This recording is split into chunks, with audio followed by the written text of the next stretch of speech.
नहीं सर, जय श्री राम। পাপারাজ্জি নামটা শুনলেই চোখের সামনে ভেসে ওঠে একদল অতন্দ্র প্রহরীর ছবি, যাদের হাতে সবসময় উদ্যত থাকে বিশাল আকার ক্যামেরার লেন্স, আর চোখে থাকে কেবলই ভিউ আর ভাইরাল হওয়ার নেশা। শিকারীর মতো ওত পেতে থাকে তারকাদের প্রতিটি পদক্ষেপ লেন্সবন্দি করা, যেন বি টাউনের নিত্যদিনের পরিচিত এক দৃশ্য হয়ে দাঁড়িয়েছে। কেবল অনুষ্ঠান বা লাল গালিচা নয়, বলিউড তারকাদের একান্ত ব্যক্তিগত মুহূর্ত, পারিবারিক সময় কিংবা খুব সাধারণ চলাফেরাকেও তারা চটকদার সংবাদে রূপ দেয়। এই সংস্কৃতির কাছে প্রাইভেসি শব্দটা আজ বড়ই তুচ্ছ, যেখানে ভিউয়ার সাবস্ক্রাইবারের ইঁদুর দৌড়ে একজন মানুষের ব্যক্তিগত জীবন আর পর্দার জৌলুস একাকার হয়ে যায়। আগে তারকাদের দেখা পাওয়ার জন্য ভক্তরা সিনেমার সেট কিংবা বিশেষ অনুষ্ঠানের অপেক্ষা করতেন, কিন্তু এখন জিম থেকে বের হওয়া, এয়ারপোর্টে পা রাখা, এমনকি শেষকৃত্যের মতো সংবেদনশীল মুহূর্তেও পিছু ছাড়ে না ক্যামেরার লেন্স। লাইক, ভিউয়ার শেয়ারের নেশায় পাপারাজ্জিরা এখন বেপরোয়া।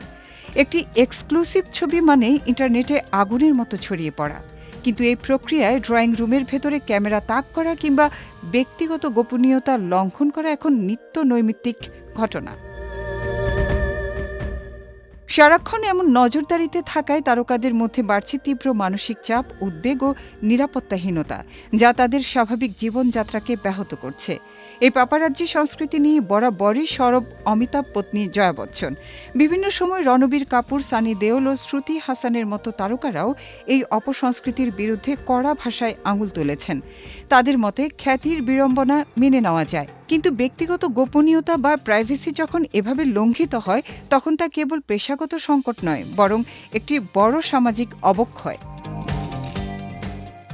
খ্যাতি থাকলে বিড়ম্বনা থাকা স্বাভাবিক, কিন্তু ভিউ আর লাইকের নেশায় পাপারাজ্জিরা আজ নীতি নৈতিকতা ভুলে তারকাদের ব্যক্তিগত জীবনকে পণ্যে রূপান্তরিত করছে। সস্তা জনপ্রিয়তার জন্য ব্যক্তিগত পরিসরে অনধিকার প্রবেশ এখন তাদের অভ্যাসে পরিণত হয়েছে।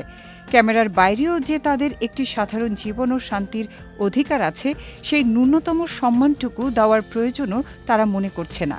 মূলত ভিউয়ের এই অসুস্থ প্রতিযোগিতাই পাপারাজ্জি সংস্কৃতিকে আজ এক আগ্রাসী ও অতিষ্ঠ পর্যায়ে নিয়ে গেছে।